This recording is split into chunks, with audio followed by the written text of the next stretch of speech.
Mm. Mr. Nsonga, how are you? I am blessed of the Lord, and how are you, comrade? Llyord Nsonga. I'm very much okay. Very much okay. That's wonderful to hear. How far has it taken you to reach here? Wow, it's been a journey, but not that long, because this place is very near to where I'm staying. That is CBU, Bachelor University. So probably 20 minutes. 20 minutes? Yes. Okay. That's nice. I expected that you would take some time to reach here. Thought you were coming from somewhere very far. No, I'm staying very near to this place. Okay. Yes, and I'm so delighted for hosting me. Okay. I'm humbled. I'm elated at your invitation. All right. What's so inspiring is that do you remember the first time we met? And I was like, Mr. Lloyd, I would want to have you on the podcast. Yeah, exactly. And then from the instant you are like, no, I'll be available. That's last week, eh? Yes, that was last week when I was just stepping down from a P block, the hostel for female moments. Okay. Then you stopped me. We had a brief interaction. You told me that you'd want to host me, and right there and then I responded. But I think let me just put it across there that that has been me.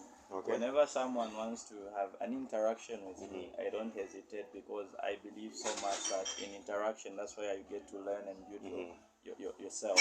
All right. Yes. No, the feeling is mutual. Otherwise, I have tried to get in touch with different people, and some will be like, "Oh no, let's meet next time," and all that. And then it was shocking for me to actually have you say, "No, actually, I'll be available." The very moment I talked, just wow, come on.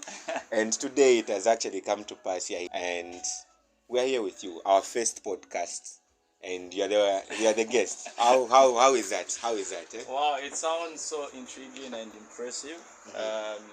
I think some time back I was just reflecting, pondering upon the generation that we're in and the coming generation. I think we need to focus much on ensuring that the youth generation should be mentored and nurtured for what is coming. That is to portray impact on in all aspects of life.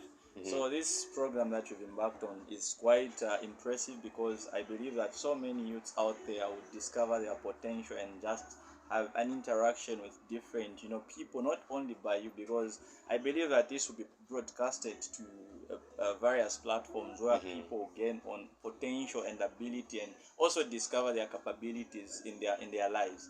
So it's a very tremendous program that you embarked on, and keep it up. All right. Yeah. Okay. So it's intriguing to having hear you say about potential maximizing on what possibly the future holds, and we're here, and I was wondering as I was coming through here, what is it that I'm going to talk about with this man? Because previously, before reaching here, most people are like, okay, why are you getting this information talking about different people? And to my mind, I was like, okay, definitely, who is Llyord Nsonga? What conversation will I have with him? Because this man is like multifaceted and he's just everywhere. So I really didn't know where to focus the conversation on. But then I was like, I've shared a life with this person, and those moments, they're all politically incited. But I was like, there's more to it. And I sat down, reflect on what I wrote about you, and went down, looked at the comments people were sharing, and the sentiments that people had about you, and it really inspired me. And I wanted to have a direct conversation with you where you talk about what really inspires you to do what you do, what gets you up, looking forward to life, and giving yourself to the service of others. Well, to start with, I would like to first describe who Llyord Nsonga is. Llyord Nsonga is Mbemba by tribe, comes from Mansa, Luapula province.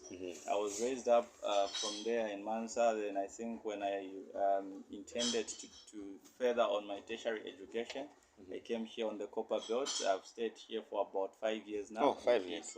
Yes, okay. 5 years? Yes, 5 years. I've been Seems like you've been here for some time. Exactly. I'm surprised that you're 5 years. Yes, I've stayed on the Copper Belt for 5 years now. Okay. Yes, so I am the second born of a family of 5. Okay. The first born being a female, a lady. Okay. And I started my primary education with RPS Private School in Mansa. Further went to St. Clement Secondary School, where I did my both primary and secondary school. And I was privileged to have good results that now prompted me to apply at CBU. At the mighty. Yes, at the mighty, the highest learning institution in Zambia. Of course, you're provoking some audience. You're provoking some people. Yeah, but I deliberately also applied with the second learning institution, which is Unza. Careful with your words. Interesting, right? Careful with your words. Okay, I'll mind myself. I'm just excited please. about my institution. Okay. Oh yeah, I mean everyone is. Everyone is. Exactly. I understand the euphoria. Eh? Yeah. So unfortunately, in my first application, with my first applications, I was left out for Higher Education Loans and Scholarship Board sponsorship. That is government sponsorship. Okay. Which year is that? That was in 2018, 2019. 2018, 2019. Okay. All right. Yes. So I was prompted now to be selected by the appellants, those students who are left out, to represent them so that we can have a chance as well to pursue our career. All right. Unfortunately, during that period of time, we were not accepted. The only opportunity that were given was to sign a memorandum of understanding with the then Minister of Higher Education, Dr. Brian Mushimba, that we were going to be considered in the next academic year. Okay. So over 2,000 plus students who were left out agreed to that, MOU to say, okay, we can live with this one. Yes. Okay. And fast forward, it happened that we went to the next academic year where everyone was considered. And among us, the students who are left out, I was also considered with 100% bursary. So I started my career there then. And I'm so humbled and pleased that you chose to write about my story, what I've been doing, helping out, students. It's not an easy thing, but what prompts me, or rather what gives me the audacity to carry or embark on that project or trajectory is because of what I went through. Imagine trying to chase for a bursary or sponsorship for almost a year. That was 2018. We crossed to 2019. We were in school. We spent so much on the boarding house as well as some keep up. Yes, and I'm coming from a poor background. My father is just a teacher who is yet to be. Oh, you call your father? Yes, my dad. And mom is not working, so I'm coming from a very humble background. So I had it difficult for me to sustain myself during that year. Exactly.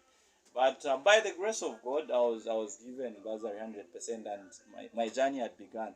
So I noticed that this had been into existence for quite some time, where you hear about students being left out.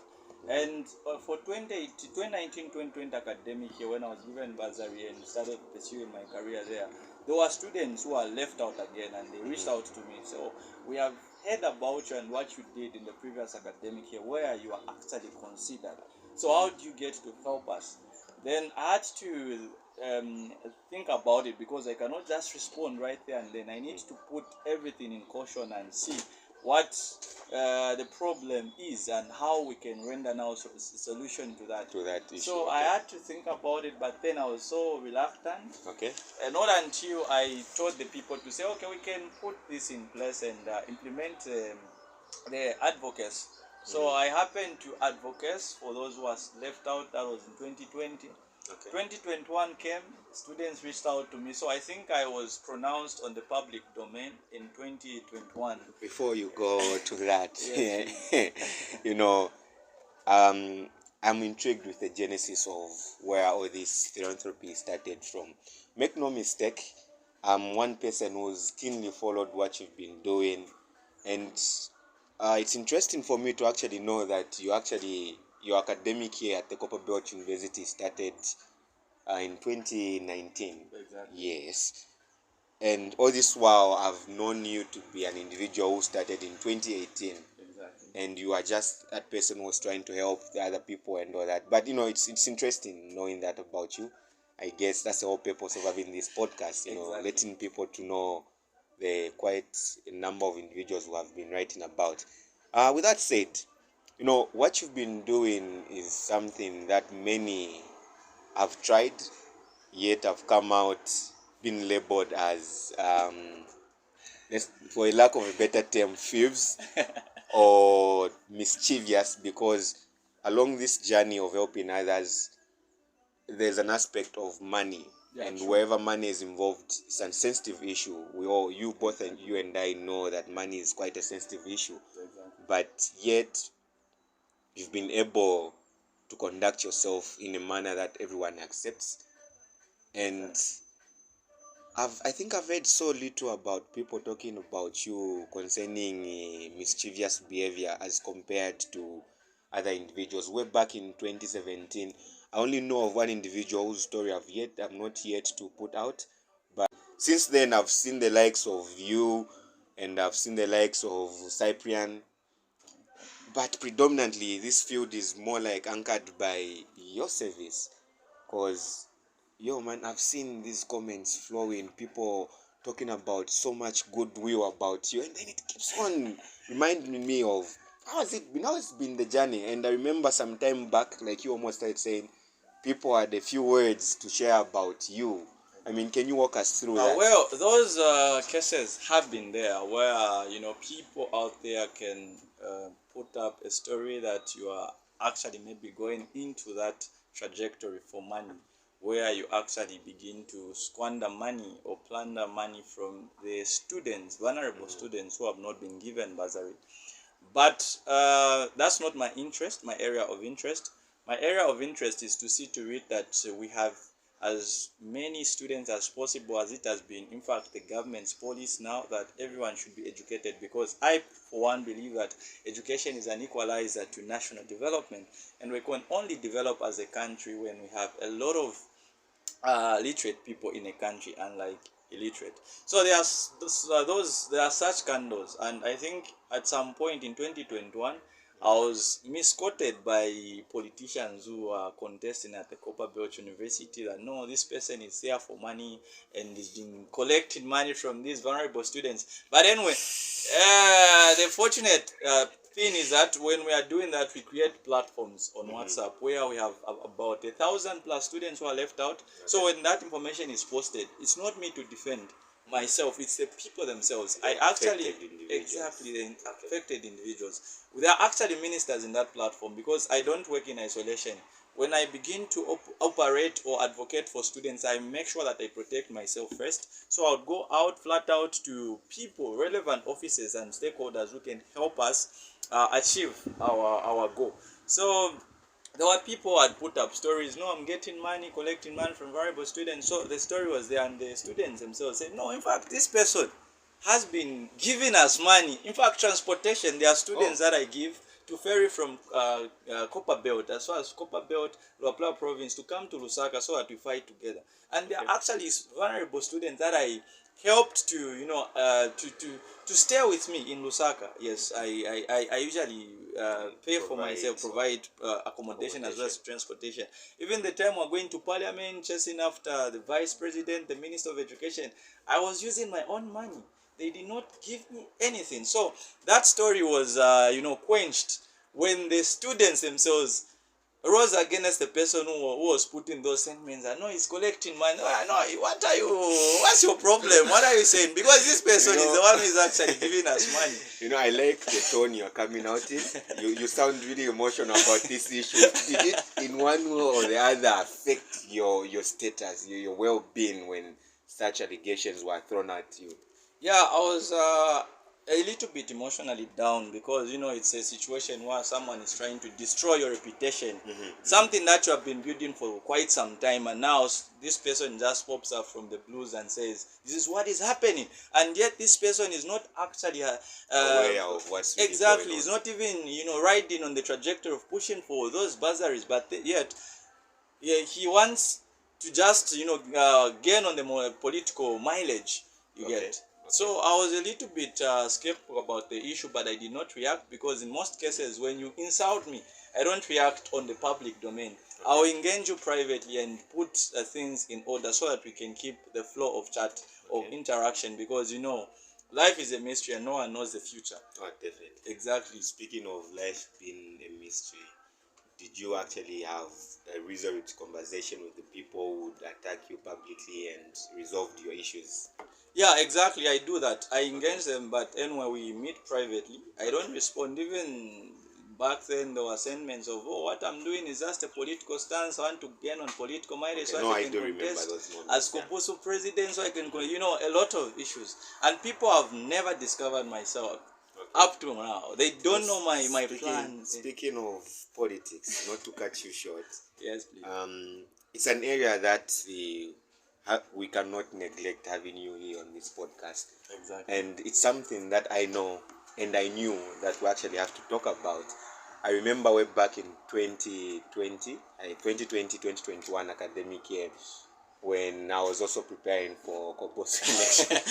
Contesting as Prime Minister. Contesting as Prime Minister. And there are prospects that you would also contest, And truth be told, not to shame or what, but I think I shared a few careless statements in a room where you had friends. Yes. Though it was careless for me, but not defaming or what. It was just me speaking of an individual who I would consider to be a competitor, and that person happens to be you. Exactly. And I'm pretty sure they let you know. They told you, right? Exactly. So, that moment I was really skeptical about you contesting. I was like, this guy would give me hell if he contests, because you're quite an individual, very much on ground, and fortunately for me, you did not contest. And that was, something You are relieved from I was stress. relieved because I was like, this is going to be a tough battle. Okay. But what really happened for you not to contest? Because I was really, really convinced you're going to contest, and I knew it would be very, very hard for me to campaign, knowing that you would be quite an individual to contest with. Okay, well, around that time, I was just determined to contest, and I think people had already started campaigning for me. But my plan did not go in line with the qualifications for one to contest. I think that was the time when they announced of a clear pass. Okay. So I'm actually taking advantage of those who want to contest. Let them first focus on academics, which is a good thing as well. Yeah, a leader please put it right. Wow. Put it right. Well, what I'm saying is it's a good policy that was implemented by the 𝘾𝘽𝙐 University that as a leader or one who wants to contest as president, vice president, academics minister, finance should have a clear pass. It gives and keeps a good record and gives a good sign on leadership.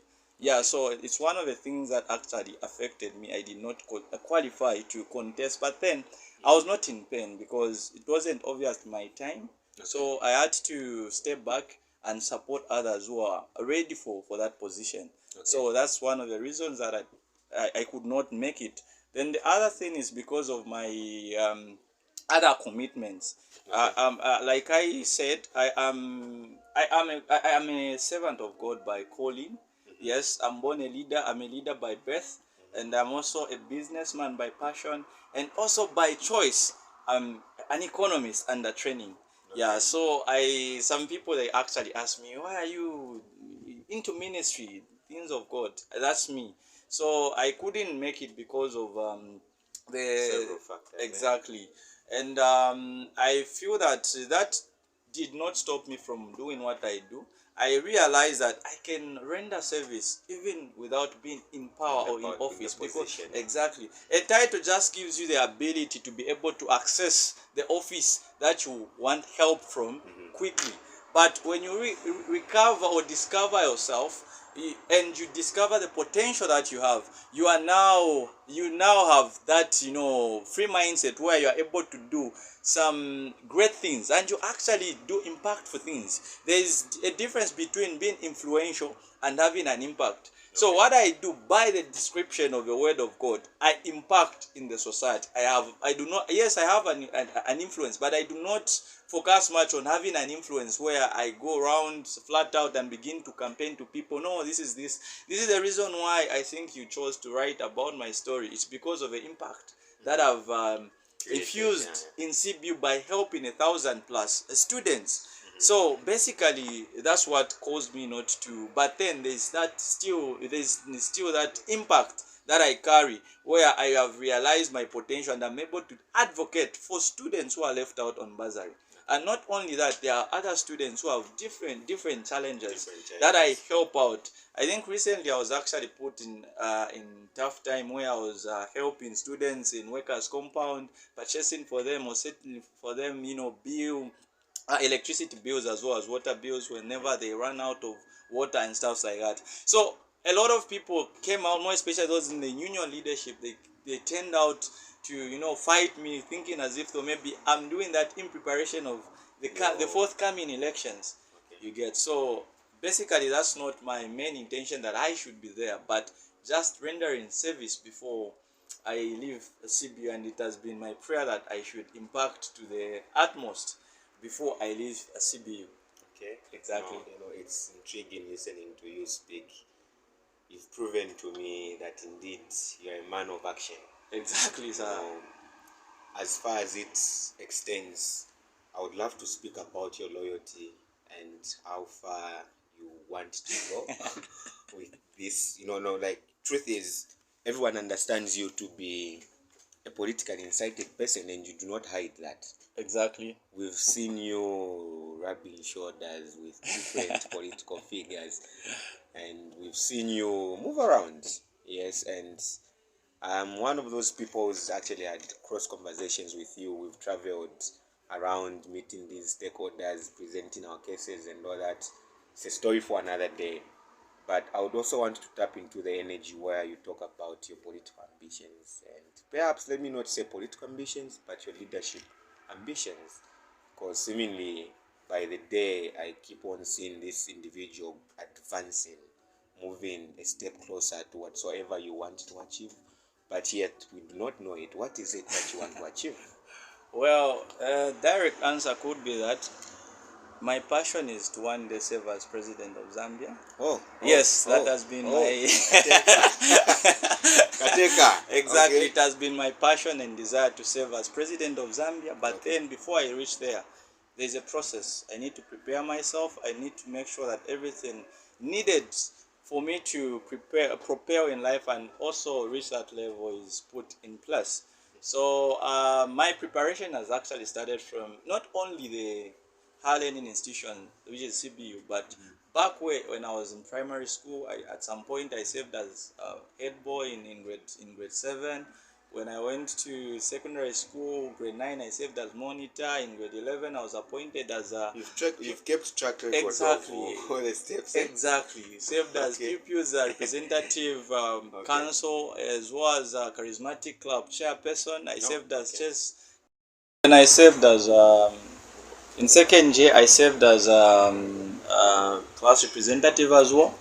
Then I was elected by the students from the Copperbelt University Economics Association registered members as Secretary General. So I have been at least into leadership for quite some time, and I've been prepared effectively for what is ahead of my future, what is to come. So I have the passion to serve, and my loyalty pertaining to the party. So no. We won't dive into national politics or what. But I commend your loyalty. I think in one of the write-ups I spoke about you being the perfect example of loyalty. Exactly. Because back then when I had the privilege to serve with you, we had an antagonistic relationship. Exactly. So that's why I said having you come through was so much of a surprise. Looking at where we come from and the conversations we've shared. And one thing stuck out throughout that time: your loyalty. And when we had that hiccup with my colleague, who I also wish to host on this podcast, you experienced it all. And yet you still remained loyal to the cause, something commendable. Why?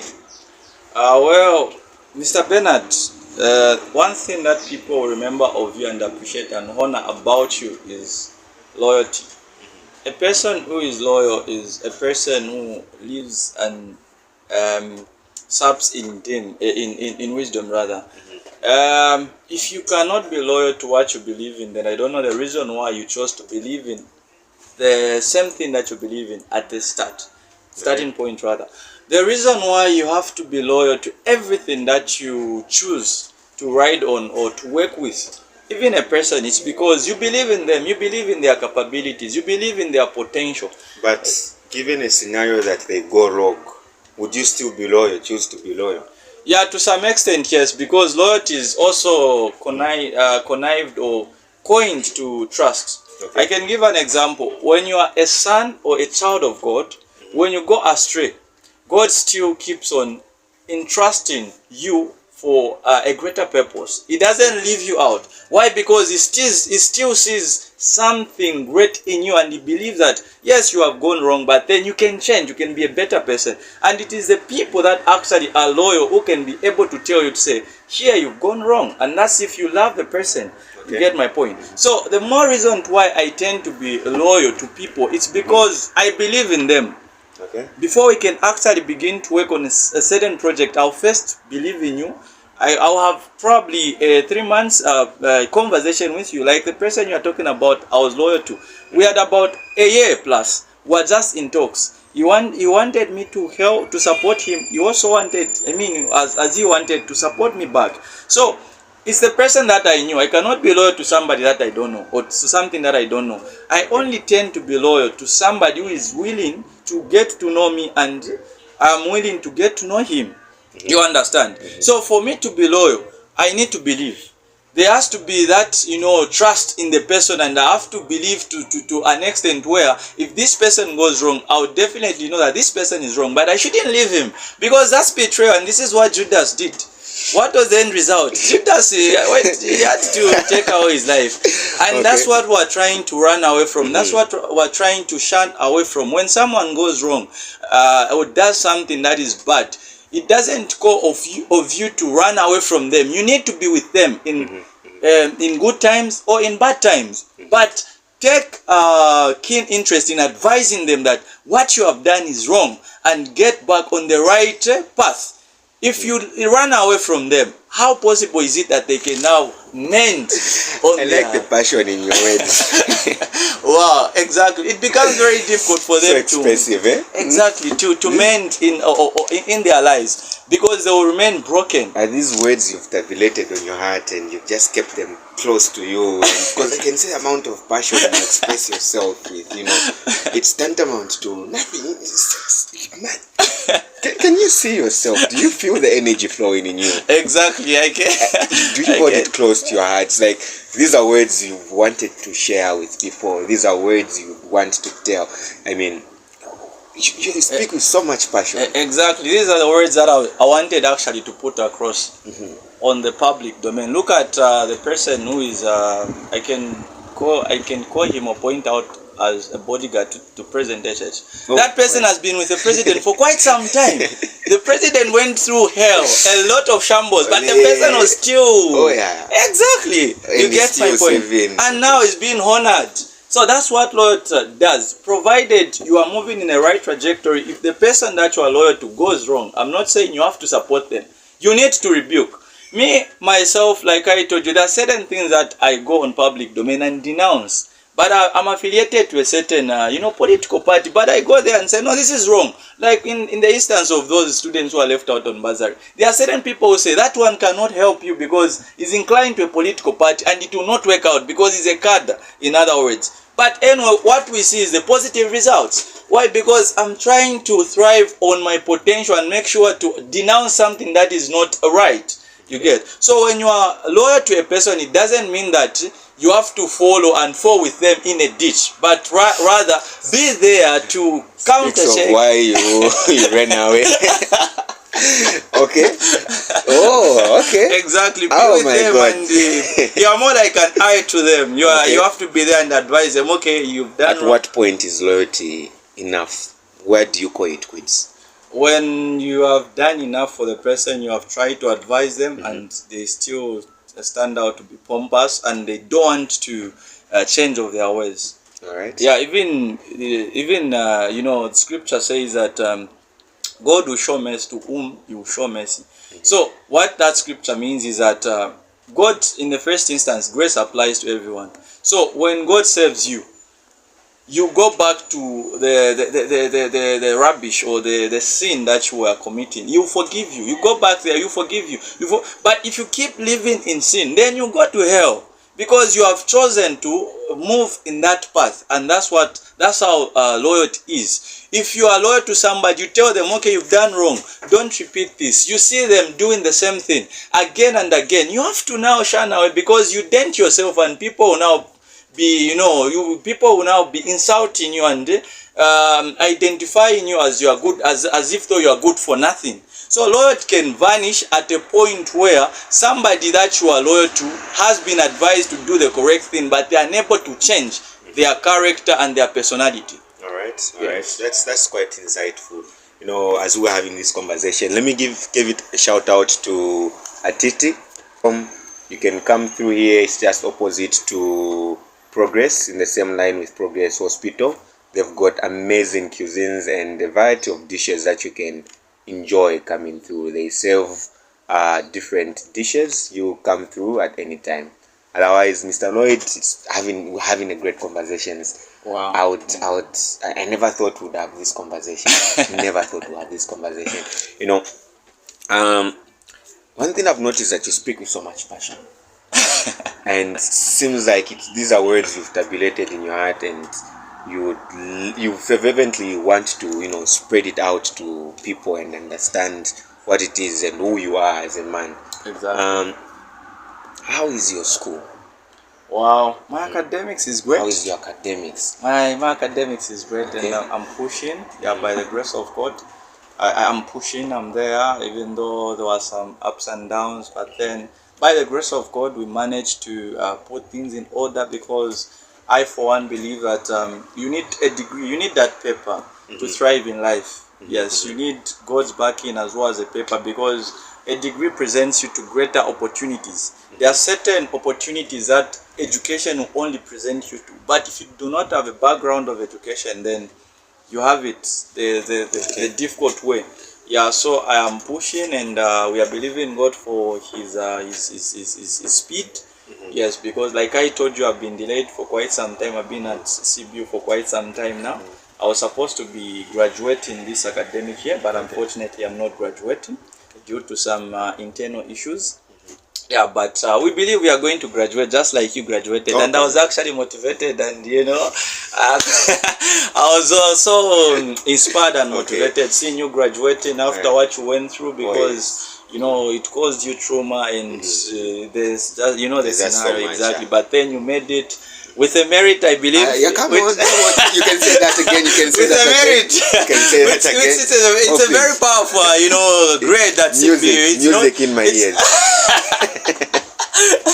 It's not an easy thing to get a merit at CBU. I've been at CBU and I'm there, and I can testify that it's a great work. And I believe the reason why you chose to focus on academics is because you want to develop and explore, and also become the best of you.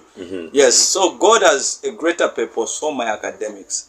And as I'm being trained as an economist, it's my passion that before I actually venture into full-time politics or leadership as well as ministry part-time, I have to get that degree, get educated, apply my knowledge, apply my wisdom. I've actually, by the grace of God, I've worked with Central Statistics for an attachment. So I saw, like last year, I saw how those opportunities were coming through to me, and I realized that for me to now reach to some positions, I need now a degree. I need a paper, so that paper. Exactly. That degree cheap paper. What would you say to those people? A degree is not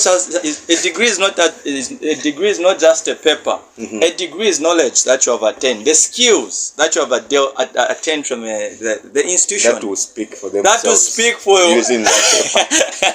You can't just say the degree is not just a paper. I think August. senda kwa cheap paper. So a degree is not just a paper. It's a skill that you have acquired from an institution for quite some time, for a certain period of time. And trust me, it will definitely back you up. You know what you just said, as because my next question was trying to get your response from one of the people who knew about this podcast about to happen. They throw in a question, and I was about to ask you that what year you are in school, and like you earlier said, you've stayed long enough. There are so many people interested to know. You know, you're a public figure. Yeah. People are interested in knowing what year is Lloyd in school. Others believe that you're not in school. Others believe that you're not a student anymore. You know, there's just so much said. So one of the individuals, who I won't mention the names, was interested in knowing if at all you're still a student, and if at all you're still a student, what are you doing? Yes. Well, quite an interesting question. And I'll be frank with you. Usually I don't publicize the year that I'm in. Not that I'm afraid of telling people the year that I'm in, but I respect so much about privacy in my academics. Yes, more than my leadership. So I am a student, a registered student for that matter, at the 𝘾𝘽𝙐 University. Okay. I have a full registration form with me. And I'll be sitting for the exams. That's on nice. 28th of August, people will see me in the MPF right there sitting for the exams. Right. I do not do things in illegal way. I cannot do an illicit thing or bring about illicit acts.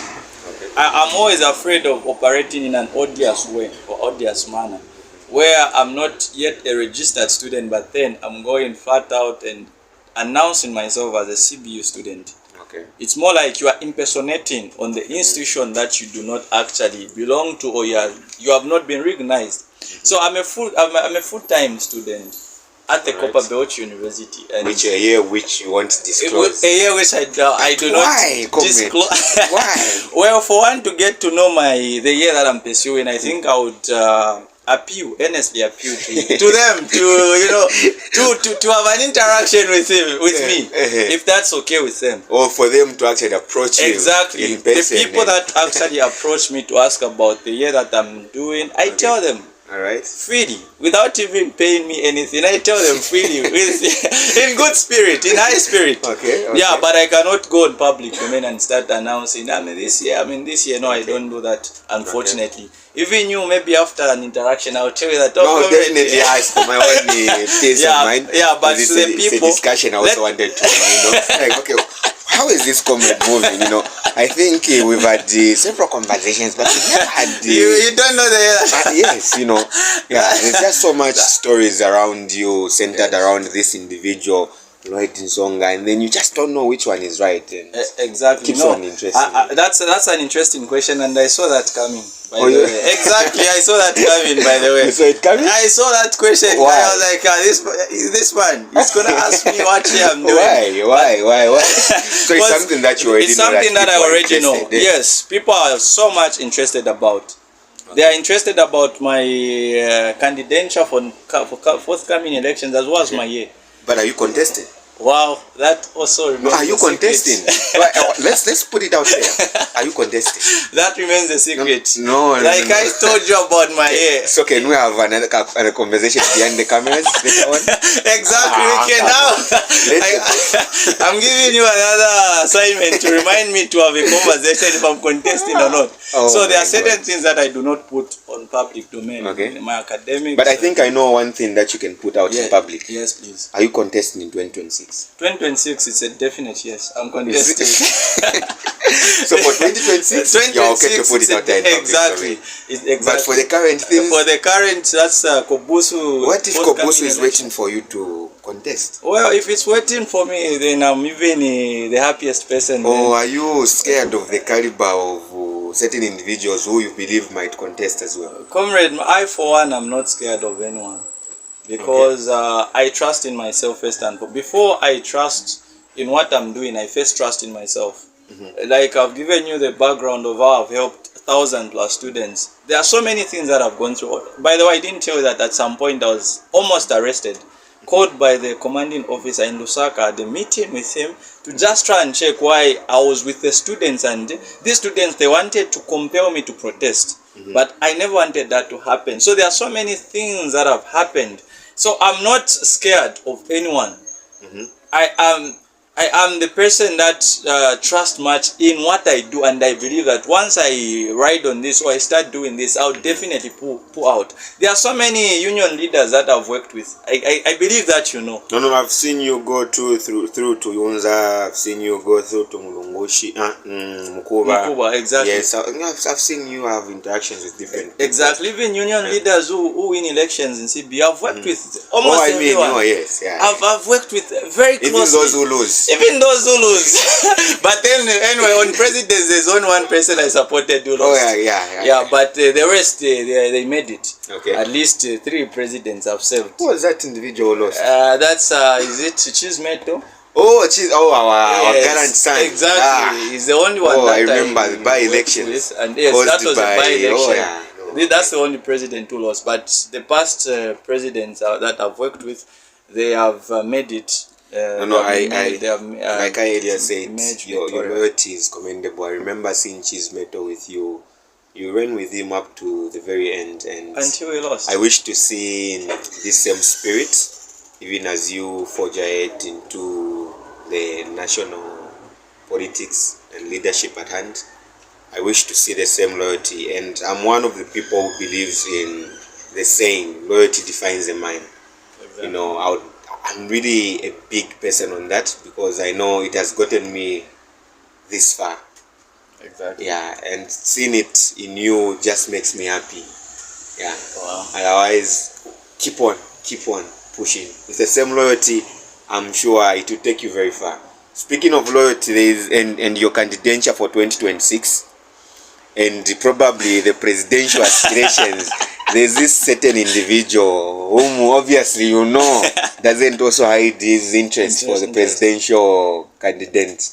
Yeah. Who is it am I speaking about? The future. The future of Zambia. Yeah, Johnny Hand is a good friend of mine, and I think I've been with him for about 4 years now. I've known him for about 4 years, and we've. Who's going to be vice? Or are you going to go? My intention is to contest as president. So if you'll be contesting my time as president, then we are going to battle against. Definitely, the truth is we are in the same generation, and obviously, if you are to contest, whatsoever the time, it will be in the same period of time. Exactly, that's true. You might start first, you might start first. Exactly. So we'll be there watching you take on the grand stage. Exactly, but then we'll work together, because that's one thing that we respect. Friendship before anything is much. I hope to host both of you here with me. Okay, I'm sure we'll come through, and I hope to question you in Parliament. No, we are going to Parliament 10 times soon, by the grace of God. Okay, 2026. I won't reveal that. That remains a secret. Just know that in 2026, I am contesting. Okay, that's nice. You know, it's really interesting having a young mind, a youthful mind, deliberately talk about leadership on such a platform, and hoping that everything goes as planned. It's been great having this conversation with you, and I must say it has been insightful. I've gotten to know a few aspects about your life that I didn't know, and now having this laughter and everything, really, I look forward to seeing whatever you are planning. Having said that, comrade, what's next? Give us a roadmap. Wow, the next thing, I think apparently I'm focusing more on my academics, like I put it across. After school? After school, then I'll venture into probably full-time work. Okay. It's my desire that I should go into the industry, work for some time, then I focus on leadership. So you have 2 years to work in industry, and 2 years. Okay, I know. Is it hard enough? Industry, politics. Or Well, it's working in industry is not something that should come as a surprise, because I've been there already. I've worked in so many institutions. I don't just put So it. okay, is it that you want to be a civil servant, or because I mean I definitely know that for sure that you cannot be a civil servant here in politics. Yeah. So once I declare myself as now joining into politics, then that's when I'll resign. So before that time, I'm making sure that, I'm working so hard to make sure that I work in the industry before I go into politics. That is 2026, because that's when I'll be now in full-time politics. So it's my desire to put first the academics in good faith, so that I can finish as quick as possible. I go into the industry. If I can work there at least for 1 year, then it will be a plus on me. Then I venture into politics. So that's my plan, and that's the roadmap for. I seriously wish you nothing but the best in your endeavors. Thank you so very much. We'll be watching from afar, and being there for our brother. Yes. Otherwise, it's been a good conversation having you here with me. But before we wrap up, any few words for the people out there? Well, what I can just say to the people out there is that in everything that you are doing, put God first, because God has been my pillar for everything that I do.